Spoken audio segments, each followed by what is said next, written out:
நம்ம ஏதாவது ஒரு செயல் செய்யறோம்னா ஒரு நல்ல குருவுடைய ஆலோசனையோடு செஞ்சோம்னா அந்த செயல் வெற்றி பெறும். நிறைய பேர் இன்னைக்கு எல்லாத்துலயும் தோத்து போறோம். இன்னைக்கு பல பேருடைய வருத்தமே என்னன்னா தோத்து போறதுதான். தொழில தோத்து போறோம், மனுஷங்களுடைய அன்பை சம்பாதிக்க முடியாம தோத்து போறோம், குடும்ப உறுப்பினர்களுடைய வெறுப்பை சம்பாதிக்கிறோம்,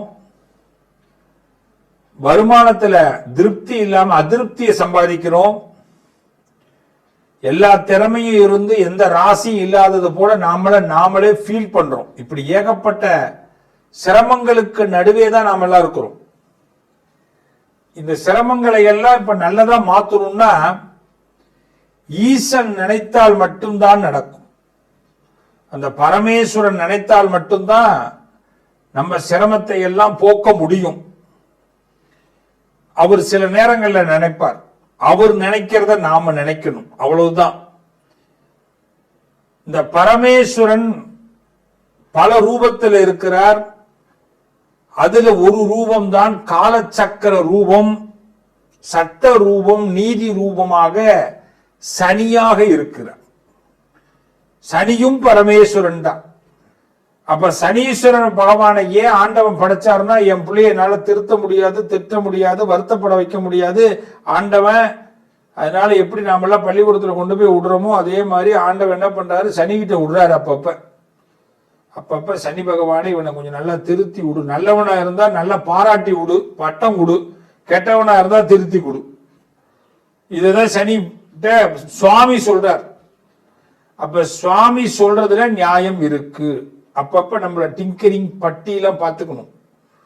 அப்பப்ப நம்ம ஓவர் ஆயில் பண்ணிக்கணும், சர்வீஸ் பண்ணிக்கணும். நம்மள எப்படி லேப்டாப்லயே நம்மள சர்வீஸ் பண்ணிக்கிறோமோ அதே மாதிரி நம்மள நாம சர்வீஸ் பண்ணிக்கணும். இப்படி சர்வீஸ் பண்றதுதான் சனி, அவருடைய வேலை. இப்ப நம்மள அவர் எப்படி சர்வீஸ் பண்ண போறார் அதை தான் பார்க்க போறோம். வாங்க பார்த்துடலாம். எதையாவது ஒன்ன யோசனை பண்ணிட்டு எதையாவது ஒரு இழுத்து விட்டுக்கிறதே மீனராசிக்கு வேலையா போச்சு. பல இடங்கள்ல மீனராசிக்கு பல பிரச்சனையை உண்டு பண்றது மீனராசியோட மனமே காரணம் அப்படின்னு ஒரு பட்டிமன்றம் கூட வைக்கலாம். அப்படிப்பட்ட மீனராசிக்காரர்களுக்கு இந்த காலகட்டத்தில் ஜென்ம சனி உருவாகுது. இந்த சனி பகவான் நல்லதை கொடுப்பாரா? பொதுவா நல்லா தெரிஞ்சுங்க, உங்க பக்கத்து வீட்டுக்காருக்கும் எதிர்த்த வீட்டுக்காருக்கும் அடுத்த வீட்டுக்காருக்கும் தொடர்பு இருந்துகிட்டே இருக்கும் எப்பயுமே மீனராசி. நீங்க எங்கேயாவது கண் காணாத இடத்துல போய் தங்கினா கூட அந்த பக்கத்து ரூமுக்கார உங்களுக்கு போன் அடிச்சு சொல்லுவான், சார் ஒரே டிஸ்டர்பன்ஸா இருக்கு அப்படின்னுவான்.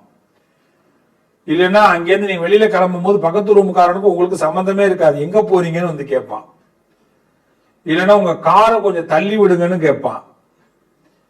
சார் நான் யாரு பிரச்சனையும் இல்லாம வெளியில இருக்கணும்னு நினைக்கிறேன், ஆனா ஏன் சார் என்னை உரண்ட இழுத்துக்கிட்டே இருக்கீங்க அப்படின்னு மீனராசி சொல்ல வேண்டிய கட்டாயம் எப்பயுமே இருக்கும்.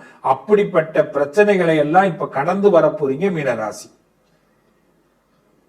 மீனராசிக்கு இப்ப சக்கரை பொங்கல் கிடைக்கிற நேரம், பால் பாயசம் கிடைக்கிற நேரம், திருப்பதி லட்டு கிடைக்கிற நேரம், ரொம்ப போரா இருக்குல்ல, இளநி பாயசம் கிடைக்கிற நேரம் நல்லா இருக்குல்ல, ஐஸ்கிரீம் கிடைக்கிற நேரம். ஆமா, நமக்கு பிடிச்ச மாதிரியே சொல்லுவோம். எத்தனை நாள் தான் பழசே சொல்லிட்டு இருக்கிறது? நமக்கு என்ன பிடிக்குதோ அதானே சொல்லணும்.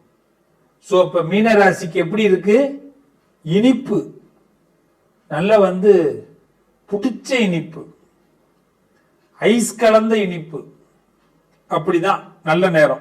இது எப்படி இங்க பயன்படுத்துறது? இதெல்லாம் நடக்குமா? எஸ் நடக்கும். நடக்கும்னு முதல்ல நாம நம்பணும். ரெண்டாவது, பக்கத்து வீட்டுக்காரனுக்கும் அடுத்த வீட்டுக்காரனுக்கும் எதிர்த்த வீட்டுக்காரனுக்கும் அவ்வளவு வேல்யூ இல்லைன்னு நம்பணும். அவனுக்கு வேல்யூ இல்லைன்னு நம்பணும். நம்ம பெரிய தலைவலிய பிரச்சனையே என்ன தெரியுமா? பக்கத்து வீட்டுக்காரர் அடுத்த வீட்டுக்காரர் எதிர்த்த வீட்டுக்காரர் ரொம்ப வேல்யூவான பர்சன் நினைச்சுக்கிறோம். அதனால நம்ம மங்கி போய் நிக்கிறோம். இப்ப முதல்ல முடிவு பண்ணணும், மீனராசிக்காரர்கள் என்ன முடிவு பண்ணணும்னா, என்னையை தாண்டி ஒரு பயிலும் புத்திசாலி இல்லைன்னு முடிவு பண்ணுங்க. நான் சந்திக்கும் அனைவரும் முட்டாள்கள் முடிவு பண்ணீங்க, தப்பு இல்லை.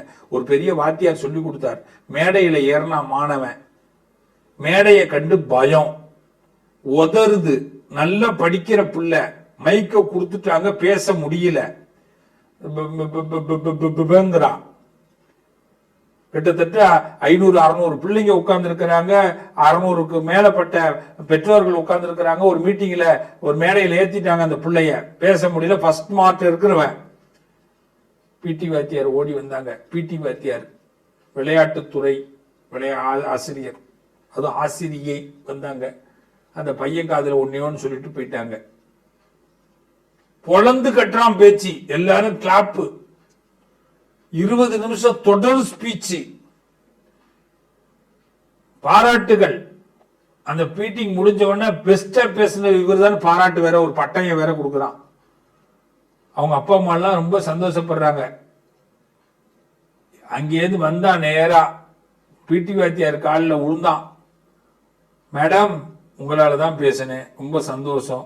இல்லைன்னா நான் இத்தனை நாள் என்ன ஆயிருப்பேன்னு எனக்கே தெரியல, கால்லாம் உதற ஆரம்பிட்டு மேடம், பாத்ரூமே வர மாதிரி ஆயிடுத்து அப்படின்ட்டான். அப்படி என்னதான் அந்த அம்மா சொன்னதுன்னா ஒண்ணுமே சொல்லல, எதுக்கு உள்ளவல்ல முட்டாள்னு பாரு அப்படின்னு சொல்லிட்டு வந்துட்டு. புத்திசாலின்னு பார்த்தா அவன் ஏதாவது கேள்வி கேட்பான்ற எண்ணம் வந்துடும், முட்டாள்னு பார்த்தா ஒருத்தனுக்கு ஒன்னும் தெரியாதுங்கிற எண்ணம் வந்துடும். அப்ப இவன் ஜெயிக்க ஆரம்பிச்சிருவான்.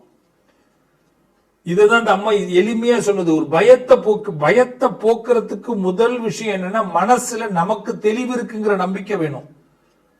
நம்ம செய்யறது தப்போ, நம்ம ஏதோ தப்பு பண்ணிடுவோமோ, நம்ம ஏதாவது நம்மள சொல்லிடுவாங்களோ,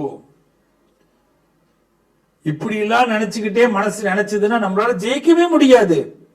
இந்த எண்ணத்தை மீனராசி இப்ப விட்டுணும். இதுவரைக்கும் நீங்க தான் ஜெயிச்சுட்டு இருக்கீங்க, இதுவரைக்கும் நீங்க தான் பிளான் போடுறீங்க. உங்க வீட்டுல உள்ளவங்கள சும்மா உங்களை பார்த்துக்கிட்டு தான் இருக்காங்க. அதை முதல்ல நீங்க நம்புங்க. உங்களுக்கு ஆதரவும் தரல, உங்களுக்கு யோசனையும் சொல்லல, உங்களை உயர்த்தியும் விடல, உங்களை கைத்தட்டவும் இல்ல, உங்களை யூஸ் பண்ணிக்கிறாங்க. நீங்க முடங்கி கிடந்தா அட முண்டமேன்னு உங்களை திட்டுறாங்க. இந்த 2 வேலையை மட்டும் தான் செஞ்சுட்டு இருக்கிறாங்க. அப்ப மீனராசி ஒரே முடிவு எடுத்துக்கணும். ஜென்ம சனி, இப்ப நான் எல்லாத்தையும் ஆசைப்பட போறேன்டா, அவ்வளவுதான் முடிவு. என்ன முடிவு? எல்லாத்தையும் ஆசைப்பட போறேன்டா, எல்லாத்தையும் ஜெயிக்க போறேன்டா, எல்லாத்திலையும் இறங்க போறேன்டா. அரசியலா இறங்க போறேன், ஆன்மீகமா இறங்க போறேன். நான் சொல்ற இறங்குதல் எப்படி? களத்தில் இறங்குதல், அது ஏறுமுகம். ஆனா அதே இன்னொரு மைண்ட்ல ஒண்ணு வைக்க போகுது. என்னன்னா, நான் அதிகமா எதையும் எடுத்துக்க மாட்டேன்ப்பா அப்படிங்கிறத திங்கிங்ல வைக்க. ஒருத்தன் பேச்ச ரொம்ப காது கொடுத்து ஏத்திக்க கூடாது, தலையில ஏத்திடக்கூடாது. ஒருத்தவன் திட்டுறத தலையில ஏத்திடக்கூடாது. ஒருத்தவன் கோல் மூட்டுறத தலையில ஏத்திடக்கூடாது. ஒருத்தவன் காட்டுற அன்பையும் தலையில ஏத்திடக்கூடாது. ஒருத்தவன் கொடுக்கிற நம்பிக்கையும் தலையில ஏத்திடக்கூடாது. இவ்வளவுதான். நிறைய நேரங்கள்ல மீனராசிக்காரர்கள் பண்ற பெரிய தவறு என்னன்னா, யாராவது ஒண்ணு சொன்னாங்கன்னா அதை உடனே எடுத்துக்கிட்டு போய் செய்யறது தான். இந்த கோயிலுக்கு போய் பூசை பண்ணுவாங்க, சாமி கும்பிடுவாங்க, திருப்பி இன்னொருத்த வந்து சொல்லுவான் அந்த கோயிலுக்கு போன்னு, அந்த கோயிலுக்கு போவாங்க, அப்புறம் இன்னொரு கோயிலுக்கு போவாங்க, இன்னொரு கோயில். யுத்தம் சக்சஸ் ஆகாது. போர்க்களத்தில் இருக்கக்கூடியவர்கள் மீனராசிக்காரர்கள் போர்க்களத்தில் இருந்தா ஜெயிக்கணும். போர்க்களத்தில் இருக்கும் போது ஒரு மந்திரி சொல்றதை கேட்கணும், ஒரு தளபதி சொல்றதை கேட்கணும். போறவன் வரவெல்லாம் சொல்றது இல்ல, சோல்ஜர் சொல்றதெல்லாம் கேட்டா எப்படி ராஜா ஜெயிக்க முடியும்? சோல்ஜர் சொல்றது எப்படி கேட்க முடியும்? அவன ராஜாவா, இல்ல அவன் மந்திரியா, இல்ல அவன் தளபதியா? அம்பா விடுறான்னா அம்பா விட போறான், அவ்வளவுதான் சோல்ஜருக்கு தெரியும். ராஜா ராஜா நீங்க ராணி, நீங்க ராஜா, நீங்க தான் இண்டிபெண்டா முடிவெடுக்கணும். இந்த நேரம் அதை தான் சனி பகவான் கத்து கொடுக்க போறார். சுதந்திரத்தை கொடுக்க போறார் சனி பகவான். ஆசைப்பட்டதையெல்லாம் நிறைவேற்றி கொடுக்க போறார். விருப்பப்பட்டதையெல்லாம் உங்களுக்கு வாங்கி கொடுக்க போறார். பிடிச்ச மாதிரி வாழ வைக்க போறார். பிடிச்ச மாதிரி வாழுங்க, அவ்வளவுதான். மீனராசிக்காரர்களை பிடித்த மாதிரி வாழக்கூடிய நேரம், பிடிக்காததை ஒதுக்கக்கூடிய நேரம். பிடிச்சவர்களுக்காக வாழ்றதை விட பிடித்த மாதிரி வாழ்றத முடிவா கொண்டு வாங்க, நல்லா இருக்க போறீங்க. பிடிச்சவர்களுக்காக வாழ்ந்தீங்கன்னா அவங்களுக்கு நீங்க அடிக்ட் ஆயிடுவீங்க, இழந்துடுவீங்க. உங்களுக்கு பிடிச்ச மாதிரி வாழணும்னு முடிவு பண்ணீங்கன்னா எல்லாத்திலையும் சக்சஸ் ஆக போறீங்க. சனி கொடுக்க யாரு தடுப்பார்? நல்லது நடக்கும். மீனராசிக்கு சனி கொடுக்க போறார். ஜென்ம சனி. இந்த ஜென்மாவுடைய பலனை அனுபவிக்க போறீங்க, நல்லதை நடத்த போறீங்க. வாழ்த்துக்கள். இந்த பரிகாரம் போது எல்லாரும் பண்ற ஒரு பெரிய தப்பு என்ன தெரியுமா? யாருக்கு தெரியாம போய் பண்ணிட்டு வரும். அதுதான் தவறு. அங்கதான் பிரச்சனைகள் முடியவே மாட்டேங்குது. பரிகாரத்துல கூட 4 பேருக்கு சொல்லிட்டு செய்ய சொல்லல, தெரிஞ்சு பண்ணுங்க. என்னைக்குமே ஒரு மனுஷன் வீட்டுல ரொம்ப சந்தோஷமா இருக்க அப்படிங்கறத நம்ம ஸ்டேட்டஸ் போடுறோம். அதனால பல இழப்புகளை சம்பாதிக்கிறோம். அப்பப்ப சில ஸ்டேட்டஸ சோகமா வைங்க. அப்பப்ப சில வருத்தங்களை பதிவு பண்ணுங்க ஸ்டேட்டஸ் மூலமாக, நண்பர்களுக்கு, சொந்தக்காரவங்களுக்கு, தெரிஞ்சவங்களுக்கு எல்லாம். அப்போ குடும்பத்துல மத்தவங்க எல்லாம் ரொம்ப சந்தோஷப்படுவாங்க. என்னைக்குமே நல்லா தெரிஞ்சுங்க, உங்க உறவு தான் நீங்க கொஞ்சம் கீழே இறங்குனா சந்தோஷப்படும். உங்க உறவுகள் தான் நீங்க வருத்தப்பட்டா சந்தோஷப்படும். உங்க உறவுகள் தான் பினான்சியலா நீங்க டவுன் ஆனா ரொம்ப சந்தோஷப்படுவாங்க. உங்கள் உறவுகள் தான் உங்க வீட்டில் ஏதாவது தேவை நின்று போயிட்டுனா ரொம்ப சந்தோஷப்படுவாங்க. அப்போ உறவுகளை எப்படி சந்தோஷப்படுத்தி பார்க்கணும்னா ரொம்ப சிம்பிளா சொல்றேன். நீ கஷ்டப்படுற மாதிரி, வருத்தப்படுற மாதிரி, வேதனைப்படுற மாதிரி அப்பப்ப பாவலா காட்டு. அவன்லாம் சந்தோஷப்படுவான். அதுல உனக்கு வந்த கஷ்டம் போயிடும். இதுதான் 12 ராசியும் செய்யணும். யாருக்கு யாரும் இழிச்சவங்க கிடையாது, இழைச்சவங்க கிடையாது. என்னைக்கு ஒரு மனுஷனை ரொம்ப நம்புறோமோ அவன் நம்மளை ரொம்ப சுரண்ட போறான்னு அர்த்தம், வேதனைப்படுத்த போறான்னு அர்த்தம். அப்பப்ப அவனுக்கு நம்ம கொஞ்சோண்டு திருப்தி ஏற்படுத்தணும்.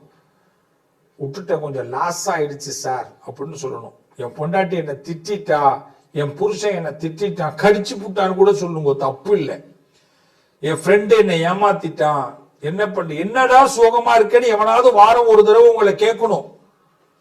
என்னடா வருத்தமா இருக்கேன்னு கேட்கணும். ஏன் சார் இப்படி ஆயிட்டீங்கன்னு கேட்கணும். ஏன் சார் உங்களை ஏமா இப்படி டல்லா இருக்கிறேன் அப்படின்னு கேட்கணும். ஏமா பொலிவிழந்து போயிட்டேன்னு கேட்கணும். இப்படி கேட்க தூண்டுங்க. என்னடா இப்படி எல்லாம் பேசுறேன்னு நினைக்கிறீங்களா? அவங்களுக்கு ஒரு சந்தோஷம், நமக்கு அதுல ஒரு ஆனந்தம். அவன் சந்தோஷமானாதான் நம்ம எல்லாம் நிம்மதியா இருக்கலாம். இல்லைன்னா நம்ம சந்தோஷமா இருக்கிறத பார்த்து பார்த்து வயிறெறிஞ்சு அவங்க எல்லாம் நம்மளை இன்னும் வீழ்த்த பாக்குறாங்க. கடவுளே கொடுக்க நினைச்சாலும் உறவுக்காரனும் தெரிஞ்சவனும் அறிஞ்சவனும் வாழ விடமாட்டேங்கிறான். கடல்ல தாங்க சார் ஒரு பவுன் நகை வாங்க வேண்டியதா இருக்கு. ஆனா நகையை போட்டுட்டு போனோம்னா ஜொலிக்கிறா பாரு அப்படிங்கிறான். எவ்வளவு வருத்தம் இருக்கு. பிள்ளைகளை ஒரு இடத்துக்கு ஆளாக்கி தேலாக்கி நல்லா வரணும், பெத்தவங்க எவ்வளவு கஷ்டப்படுறோம். எந்த பிள்ளையாவது திரும்பி பார்த்து ரொம்ப தேங்க்ஸ்மா அப்பா, ரொம்ப தேங்க்ஸ்பா அப்படின்னு சொல்லியிருக்கா? இன்னொரு அப்பா அம்மாட்ட சொல்லுவாங்க, எங்க அப்பா அம்மா எல்லாம் அந்த அளவுக்கு ஒன்றும் செய்யறதே கிடையாது, உங்களை மாதிரி எங்க அப்பா அம்மா கிடையாது.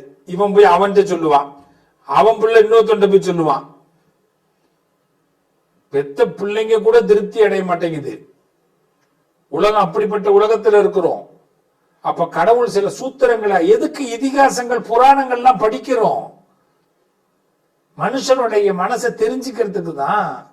இத பட்டு தெரிஞ்சுக்க கூடாதுன்னா படிச்சு தெரிஞ்சுக்கணும். பெரியவர்கள்லாம் எதுக்கு இதெல்லாம் எழுதி வச்சான்னா, நீ கஷ்டப்படாதரா, பட்டு தெரிஞ்சுக்க கூடாதரா, எல்லாத்தையும் எவ்வளவு பட்டினா அதுல கஷ்டமா வருது, உன்னால தாங்க முடியல, படிச்சு தெரிஞ்சுக்கோ அப்படின்னா.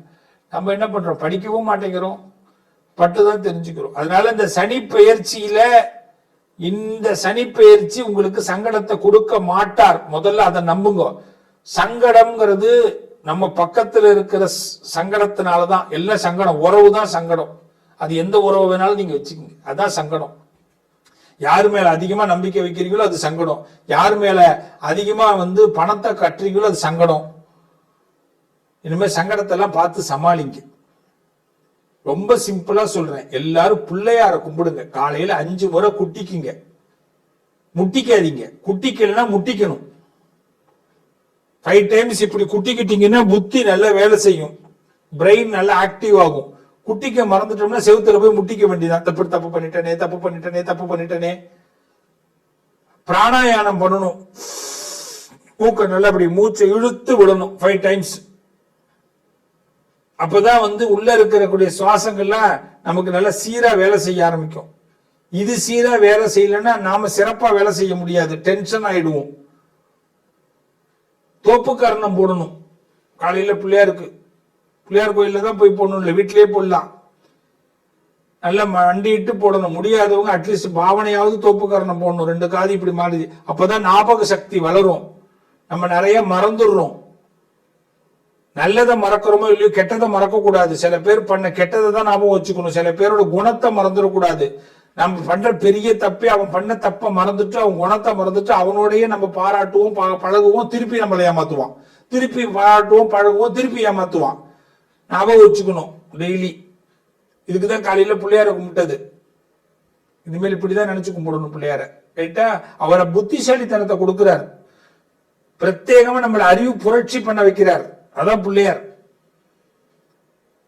சனிக்கிழமை ஆஞ்சநேயர் கோயிலுக்கு போயிடணும். இனிமேல் எல்லாரும் ஆஞ்சநேயரை போய் அர்ச்சனை பண்ணணும். ஆஞ்சநேயர்கிட்ட எனக்கு புத்தி கொடு, சக்தி கொடு, தைரியத்தை கொடு. எல்லா பேரையும் ஏமாத்துறான். என்னோட எல்லாருடைய வாழ்க்கையிலுமே ஒண்ணு நல்லா தெரிஞ்சுக்கோ, உங்களோட மைனஸ் என்னன்னு தெரிஞ்சுட்டு உங்களை ஏமாத்துறான். இதுதான் உலகம். அதனால ஆஞ்சநேயரை கும்பிடுங்கோ. இந்த சனி பயிற்சி சகல நன்மையும் கொடுக்கும். நம்பி இருங்கோ, நல்லது நடக்கும். மீண்டும் உங்களை சந்திப்போம். வாழ்த்துக்கள்.